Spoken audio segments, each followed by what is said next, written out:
इन्नल हम्दुलिल्लाहि रब्बिल आलमीन वस्सलातु वस्सलाम अला मुहम्मद इब्न अब्दिल्लाहिल अमीन व अला आलिहि व सहबिहि अजमाइन व मन तबिअहुम बिइहसान व दआ बिदावतिहिम इला यौमिद्दीन। व बाद क़ाल अल्लाहु तबारक व तआला फ़िल क़ुरानिल मजीद वल फ़ुरक़ानिल हमीद अऊज़ु बिल्लाहि मिनश शैतानिर रजीम बिस्मिल्लाहिर रहमानिर रहीम वमा उमिरू इल्ला लियअबुदुल्लाह मुख़लिसीन लहुद्दीन हुनफ़ा। मोहतरम बुज़ुर्गों, दोस्तों और साथियों, मैंने अभी आपके सामने जो आयत करीमा पढ़ी है उसमें अल्लाह रब्बुल इज़्ज़त इरशाद फरमाता है कि उन्हें हुक्म नहीं दिया गया था मगर इस बात का कि वो अल्लाह की इबादत करें, खालिस करते हुए उसके लिए जज्बा इताअत को, यकसू होकर हर तरफ से। अल्लाह रब्बुल इज़्ज़त ने कुरान करीम में ही ये बता दिया है कि उसने इंसानों को इस कुराए खाकी पर क्यों उतारा और क्यों बसाया। उसने दो टूक और वाशगाफ अंदाज में कह दिया है कि वमा खलक़तुल जिन्ना वल इंसा इल्ला लियअबुदून, मैंने जिन्नातों और इंसानों को सिर्फ़ और सिर्फ इसलिए पैदा किया है कि वो मेरी इबादत करें।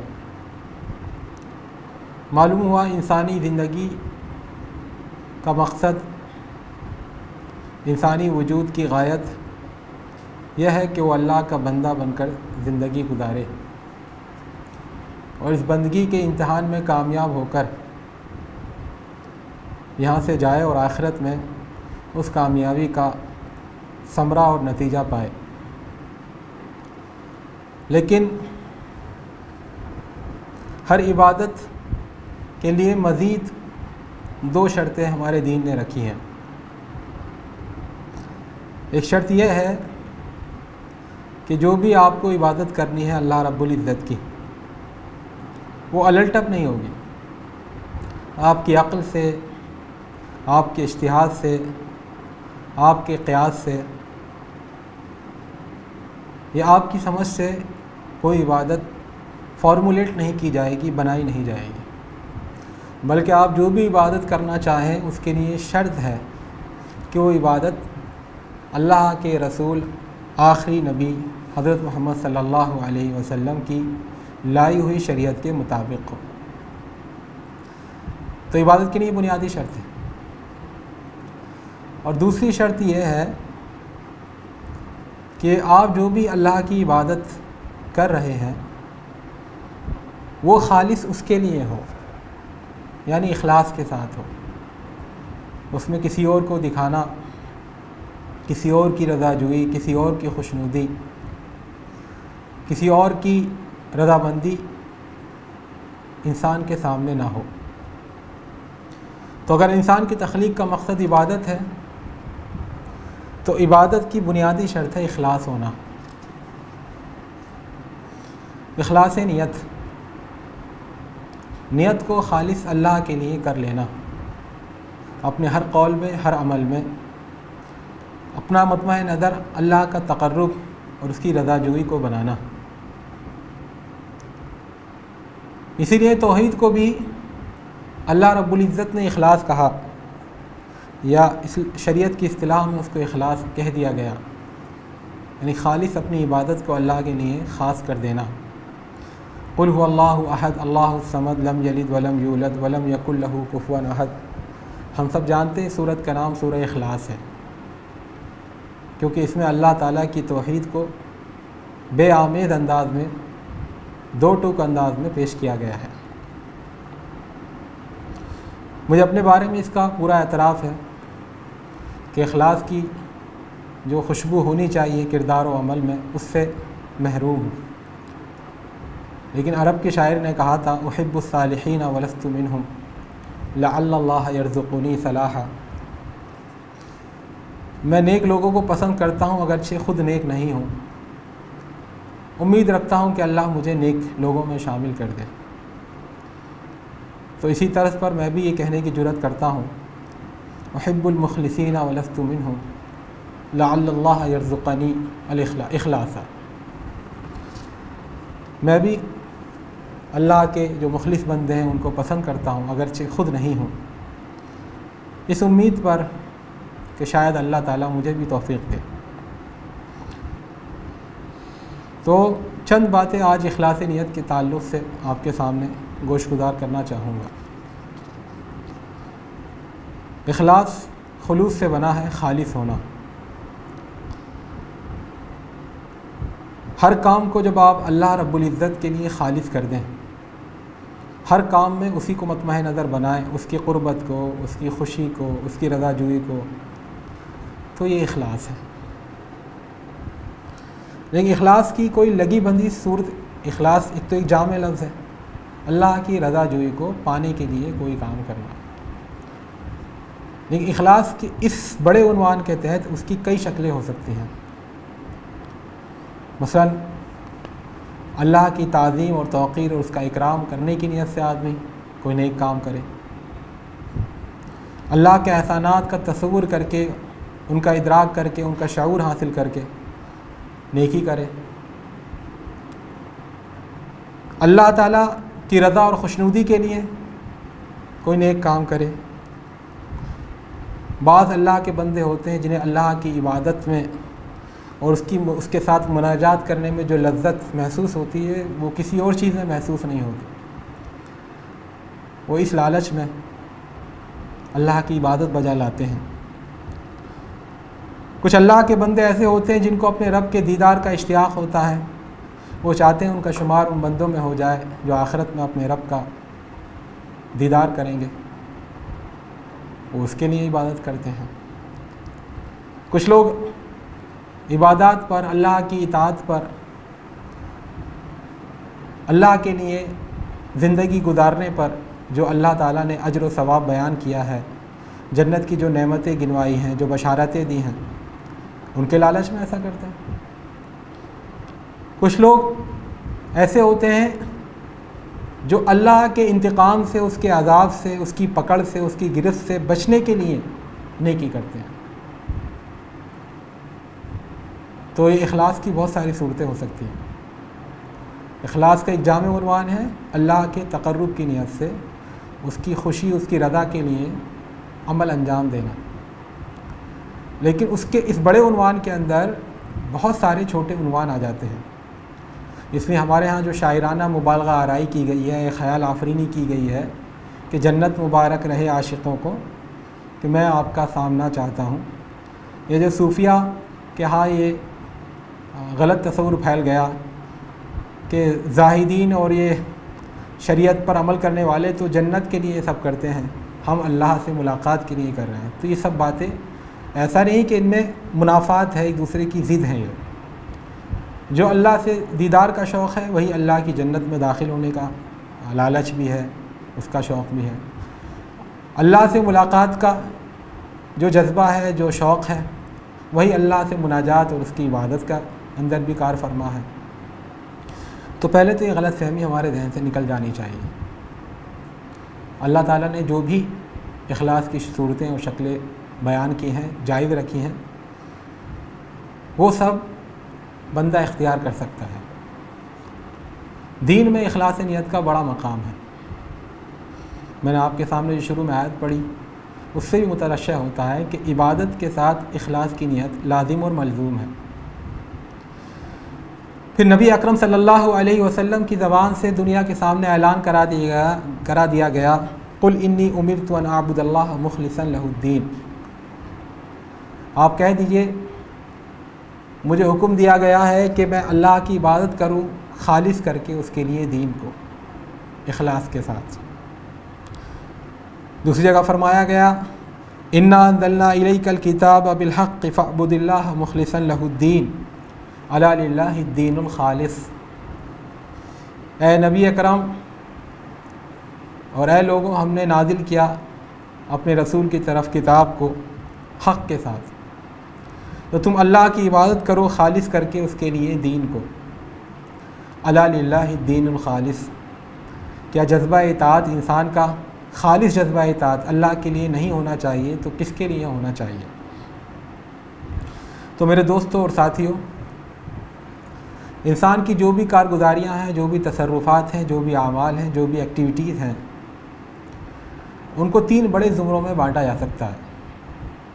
कुछ काम वो हैं जो उसकी ज़बान से ताल्लुक़ रखते हैं, कौली हैं, जैसे सच बोलना या झूठ बोलना, किसी के साथ खैरखाई करना, नसीहत करना, उसको तज़कीर करना, या किसी को बुरा भला कहना, गाली देना। और कुछ तसर्रुफ़ात इंसान के वो हैं जिनका ताल्लुक़ अमल से है, आज़ा व जवारे से है, हरकत से है। मिसाल के तौर पर किसी को मारना या अल्लाह के रास्ते में जंग करना, मस्जिद के लिए जाना, नमाज के लिए खड़े होना। इसी तरह कुछ तसर्रुफ़ात इंसान के वो हैं जिनका ताल्लुक़ क़ल्ब से है,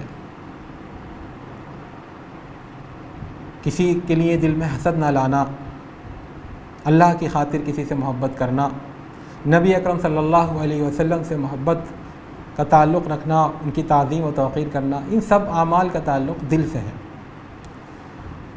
और देखा जाए तो दिल के जो आमाल हैं यही डोमिनेंट होते हैं इंसान की सारी एक्टिविटीज़ पर, और असल इन्हीं को मेयार बनाया गया है।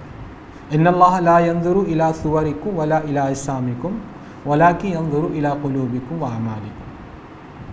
अल्लाह रब्बुल इज़्ज़त तुम्हारी शक्लों को नहीं देखता, तुम्हारे जिस्मों को नहीं देखता, वो देखता है तुम्हारे दिलों में क्या है और तुम्हारा अमल किस चीज़ की गवाही दे रहा है। तो मेरा अर्ज़ कहने का मतलब यह है कि जितने भी दिलों के तसर्रुफ़ात हो सकते हैं, दिलों की हरकतें हो सकती हैं, उन सब हरकतों या तसर्रुफ़ात का सरदार है इखलास। दिल के तमाम कामों में सबसे नुमाया है इखलास।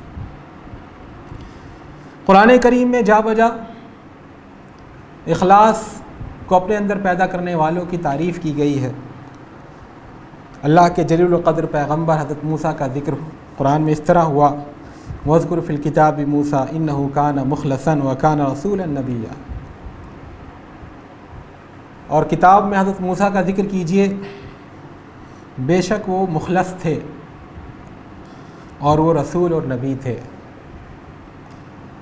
अब ये मुख़लस का जो लफ्ज़ है, और इसके अलावा कुरान करीम में बहुत से मकामात पर आया है, मुख़लसीन मिन इबादिनल मुख़लसीन इल्ला इबादक मिनहुल मुख़लसीन। तो इसके बारे में 2 क़िरतें हैं। एक क़िरत तो लाम के ज़बर के साथ है जो हमारी क़िरत है, और दूसरी जो मुतवातिर क़िरत है जो कम मारूफ़ है वो है मुख़लिस लाम के ज़ेर के साथ। तो इन्नहु काना मुख़लिसन, तो इसका तर्जुमा सीधा सीधा होगा कि जो साहिब इखलास थे, और ये भी एक मुतवातिर क़िरत है और ये भी कुरान को पढ़ने का एक अंदाज़ है, इसका इनकार नहीं किया जा सकता। और अगर इसको लाम के ज़बर के साथ पढ़े मुख़लसन, यानी अल्लाह के वो बंदे थे जिनको अल्लाह ने दौलत इखलास दी थी या मुंतखब कर लिया था अपने लिए। तो दोनों माना एक दूसरे के लाजिम व मलज़ूम है। जो साहिब इखलास होगा वो अल्लाह का मुंतखब और पसंदीदा और महबूब बंदा भी होगा, और जो अल्लाह का महबूब बंदा होगा, अल्लाह का चीदा और चुनीदा बंदा होगा, वो लाज़मन साहिब इखलास भी होगा।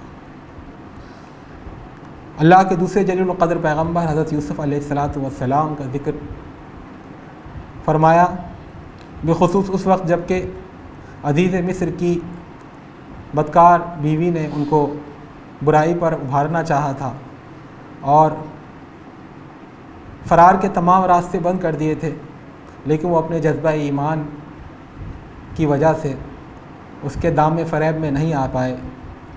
उस वक्त अल्लाह रब्बुल इज़्ज़त ने जो एहसान जताते हुए और जो उनकी अहमियत के साथ जो ज़िक्र किया है उनका, उसमें ख़ास तौर पर इस पहलू को उभारा कि वो अल्लाह के मुख़लिस बंदे थे। कज़ालिका लिनस्रिफ़ अन्हु अस्सूअ वल फ़हशा इन्नहु मिन इबादिनल मुख़लसीन। इसी तरह हमने उससे बुराई को और फहश कामों को फेर दिया, बेशक वह हमारे उन बंदों में से था जो इखलास वाले थे, या जिनको अल्लाह ने इखलास की दौलत दी थी, या जो अल्लाह के चहेते और चुनीदा और महबूब बंदे थे। तीसरी जगह अल्लाह के नबी अकरम सल्लल्लाहु अलैहि वसल्लम से ऐलान कराया गया कि कुल अतुहाज्जूनना फिल्लाहि व हुवा रब्बुना व रब्बुकुम व लना अअमालुना व लकुम अअमालुकुम व नहनु लहू मुखलिसून। ए काफिरो, ए मुशरिको, ए मुखालिफो, क्या तुम हमसे अल्लाह की वहदानियत के बारे में मुबाहिसा करते हो, हालांकि वो हमारा रब भी है, वो तुम्हारा रब भी है। हमारे आमाल हमारे सर पड़ेंगे और तुम्हारे आमाल तुम्हारे सर पड़ेंगे, और हम साफ साफ ऐलान करते हैं कि हम अल्लाह के मुखलिस बंदे हैं। गोया कि दीगर अक़वाम व मिलल के मुकाबले में उम्मत मुहम्मदिया का जो तुर्रा इम्तियाज़, जो नुमाया शनाख्त बयान की गई है कि वो अल्लाह के मुखलिस बंदे होते हैं, उनके अंदर इखलास की खुशबू पाई जाती है। इसके बरक्स अल्लाह ताला को शिर्क और शिरकत से बेपनाह नफ़रत है। उसे सब कुछ गवारा है, लेकिन ये गवारा नहीं है कि उसके बंदे उसके साथ दूसरों को शरीक करें। अपनी मोहब्बत का, अपनी ताज़ीम का, अपने डर का और अपनी आरज़ू और तमन्नाओं का मरकज़ किसी और को भी बनाएं, ये अल्लाह रब्बुल इज़्ज़त को पसंद नहीं।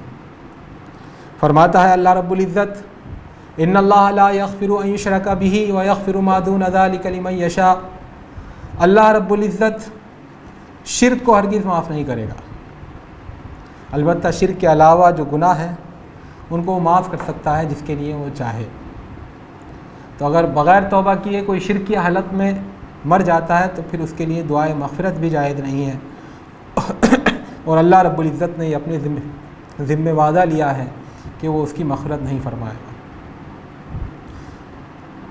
मुशरिकीन और कुफ़ार दुनिया में जो भी नेक काम अंजाम देते हैं, या वो लोग जो इखलास की दौलत से खाली होकर दूसरों को शरीक बनाकर, दूसरों को अपना मतमह नज़र बनाकर, दूसरों की रज़ाजूई की खातिर जो भी नेकियां करते हैं दुनिया में नाम कमाने के लिए, शोहरत कमाने के लिए और किसी को राज़ी करने के लिए, कोई किसी बड़े मफाद की खातिर, वो सब अल्लाह रब्बुल इज़्ज़त की नज़र में धूल और मिट्टी से ज़्यादा अहमियत नहीं रखते। कुरान करीम में इरशाद हुआ, वक़दिमना इला मा अमिलू मिन अमलिन फ़जअलनाहु हबाअन मंसूरा। ये लोग जो भी आमाल का ख़जाना लेकर क़यामत के रोज़ पहुँचेंगे, अल्लाह रब्बुल इज़्ज़त उन तमाम कामों के सहीफ़ों को, दफ्तर को, ढेर को झाँक करके धूल और मिट्टी बना देगा, उनकी कोई औकात नहीं रह पाएगी। तो मेरे दोस्तों और साथियों, इखलास का दीन में बहुत ऊंचा मकाम है, और इखलास इसी माना में तौहीद के हम माना भी बन जाता है। और इखलास की ज़िद है शिर्क। अगर बड़ा शिर्क है कि अल्लाह के अलावा किसी को माबूद तजवीज़ करे, इंसान उसको उसकी परस्तिश करे, अल्लाह की जो सिफ़ात है मखसूस, उसके जो अफ़ाल हैं मखसूस, उसकी जो क़ुव्वतें और इख्तियारात हैं मखसूस, वो किसी और को दे, तो ये शिर्क अकबर है। और अगर अल्लाह को एक भी माने, उस पर ईमान का दम भी भरे, लेकिन अपने अमल में इंसान किसी दूसरे को भी मद्देनज़र रखे, उसकी रज़ाजोई को अपना मतमह नज़र बनाए, तो ये शिर्क असग़र है, और दोनों का अंजाम बहुत ख़तरनाक है। तो असहाब इखलास या इखलास वालों का बड़ा ऊंचा मकाम है दीन में। इखलास के कुछ फ़ायदे भी हमारे दीन ने बयान किए हैं।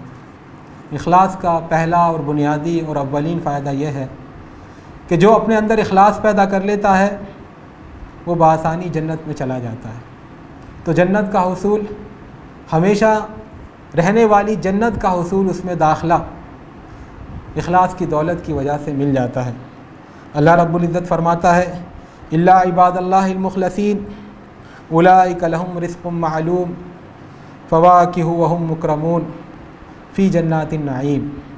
जो अल्लाह के मुखलिस बंदे हैं, जिनको अल्लाह ने दौलत इखलास दी है, वो बंदे, उनके लिए आखिरत में नुमाया रिज़्क़ होगा, मेवे होंगे और इज़्ज़त के साथ वो रहेंगे नेमतों वाली जन्नत में।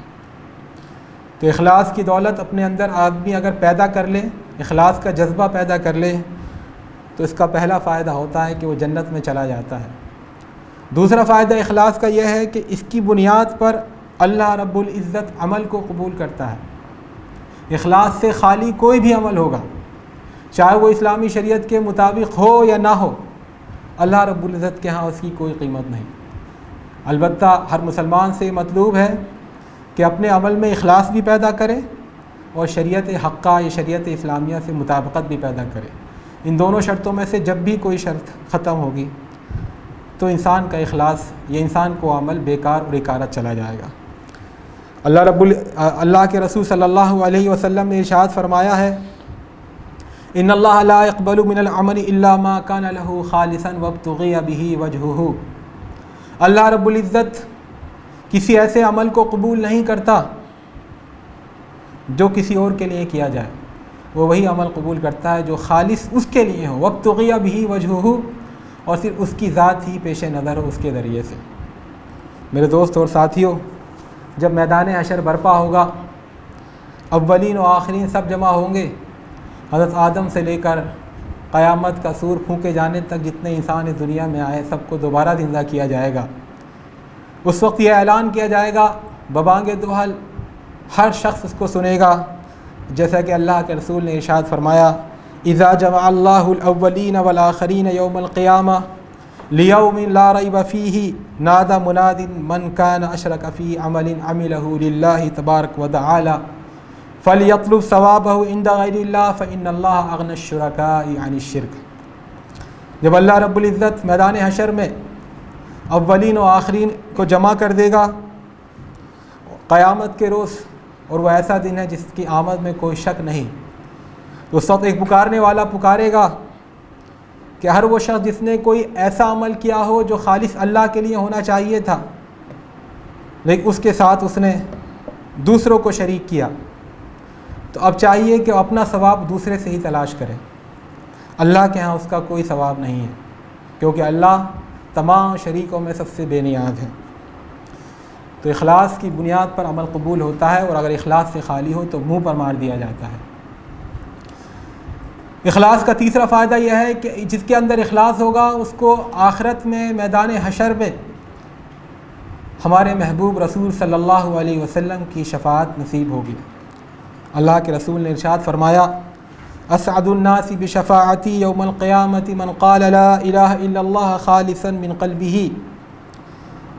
लोगों में मेरी सिफारिश से सबसे ज़्यादा बहरामंद और मुस्तफ़ीद और खुशबख्त वो होगा जिसने दुनिया में कलमा ला इलाहा इल्लल्लाह पढ़ा हो खुलूस के साथ, इखलास के साथ, अल्लाह रब्बुल इज़्ज़त के लिए। इखलास का चौथा फ़ायदा यह है कि जिस दिल की ज़मीन में इखलास का पौधा निकल आता है, इखलास की बहार पैदा हो जाती है, उस दिल में जो दिल की दूसरी बीमारियां हैं, कीना, हसद, रक़ाबत, नफ़रत, ये सब बीमारियां फिर उसमें जगह नहीं पा पाती, ये सब बीमारियां वहाँ से मिट जाती हैं। अल्लाह के रसूल सल्लल्लाहु अलैहि वसल्लम ने इरशाद फरमाया, सलासुन ला यग़िल्लु अलैहिन्ना क़ल्बु इम्रिइन मुस्लिमिन इख़लासुल अमलि लिल्लाहि तबारक व तआला वल मुनासहति लिअइम्मतिल मुस्लिमीन व लुज़ूमि जमाअतिहिम। तीन चीज़ें ऐसी हैं अगर वो किसी के अंदर हों तो उसके दिल में कीना कपट पैदा नहीं हो सकता। किसी मुसलमान के दिल में अगर ये चीज़ें हों तो दिल के अमराज से वो महफूज रहेगा, रूहानी अमराज से। वो तीन चीज़ें क्या हैं? अमल अल्लाह के लिए खालिस करना, इखलास के साथ काम करना, और दूसरा है मुसलमानों के जो अइम्मा हैं, जो सरबराह हैं, जो कायदीन हैं, उनके साथ खैरखाही का ताल्लुक़ रखना, और तीसरा है लुज़ूम जमाअत ही, मुसलमानों की जो जमात है, जो उम्मत का शिरादा है, उससे चिमटे रहना, तफर्रुद की राह इख्तियार ना करना, शुज़ूज़ का रास्ता इख्तियार ना करना। इखलास का चौथा फ़ायदा यह है कि जिसके अंदर इखलास की रमक पैदा हो जाए, इखलास की खेती जिसकी ज़मीन में निकल आए, अल्लाह ताला का उसके लिए मग़फ़िरत का और अज्र व सवाब का वादा है। इखलास की बुनियाद पर छोटा सा काम भी बहुत बड़ा बन जाता है। हदीस बिताक़ा बहुत मशहूर हदीस है और बहुत बड़ी हदीस है। अब्दुल्लाह इब्न अम्र बिन आस रज़ी अल्लाह ताला अन्हु रिवायत करते हैं कि अल्लाह के नबी सल्लल्लाहु अलैहि वसल्लम ने इरशाद फरमाया कि क़यामत के रोज़ एक इंसान को लाया जाएगा, अल्लाह रब्बुल इज़्ज़त उसके सामने उसके आमाल का दफ्तर खोल देगा, बहुत लंबा दफ्तर, बुराइयाँ ही बुराइयाँ, खामियाँ ही खामियाँ, कोताहियाँ ही कोताहियाँ, गुनाह ही गुनाह। वो एतराफ़ करेगा, अल्लाह रब्बुल इज़्ज़त कहेगा ये तुम्हारा ही आमाल नामा है? वो कहेगा हाँ ये मेरा ही अमल नामा है। वो मायूस हो जाएगा, उसको लगेगा अब इतनी बुराइयों के रहते हुए अब मेरी मग़फ़िरत का तो कोई सवाल ही नहीं पैदा होता। लेकिन फिर अल्लाह रब्बुल इज़्ज़त उसके सामने एक बिताका लेकर आएगा, एक कार्ड छोटा सा, उस कार्ड पर लिखा होगा ला इलाहा इल्लल्लाह मुहम्मदुर रसूलुल्लाह। उसने इखलास के साथ इस कलमे को पढ़ा होगा, तो उसका वो कार्ड या वो बिताका अल्लाह के मीदान में रखा जाएगा। तो दूसरे मीदान में, दूसरे पलड़े में जो उसकी बुराइयों का दफ्तर था लंबा चौड़ा, ये बिताके वाला पलड़ा झुक जाएगा और वो उठ जाएगा। तो ज़रा से अमल की बुनियाद पर अगर इखलास के साथ हो तो इंसान की मग़फ़िरत का वसीला बन जाता है। हम सब ने वो हदीस पढ़ी है कि एक फ़ाहिशा औरत रास्ते में कहीं जा रही थी, उसे रास्ते में प्यास लगी, प्यास की शिद्दत में उसने देखा, आसपास तलाश किया तो एक कुआं था। उसने वो पानी निकाल कर पिया। जब पानी पीकर हटी तो देखा एक कुत्ता बराबर में खड़ा हुआ, ज़बान निकाले हाँफ रहा है और पानी के लिए गीली मिट्टी को चाट रहा है। उसको उस पर रहम आया तो उसने पानी निकाल कर उस कुत्ते को पिलाया। अल्लाह रब्बुल इज़्ज़त को उस खातून का ये जज्बा, जो उसने किसी को दिखाने के लिए नहीं किया था, ये अमल ऐसा पसंद आया कि उसकी मग़फ़िरत का फ़ैसला कर दिया गया और उसको नेक बनने की तौफ़ीक़ दी गई। वो ईमान वाली हुई और उसको जन्नत में दाखिले की उसके लिए राह हमवार हुई। इसी तरह हमने वो हदीस भी पढ़ी है जो सही मुस्लिम और सुनन अबू दाऊद में है कि एक शख्स जा रहा था, उसने देखा रास्ते में एक पेड़ उगा हुआ है और आने जाने वालों को उससे तकलीफ़ होती है, उसकी डालें उनके सरों पर टकराती हैं।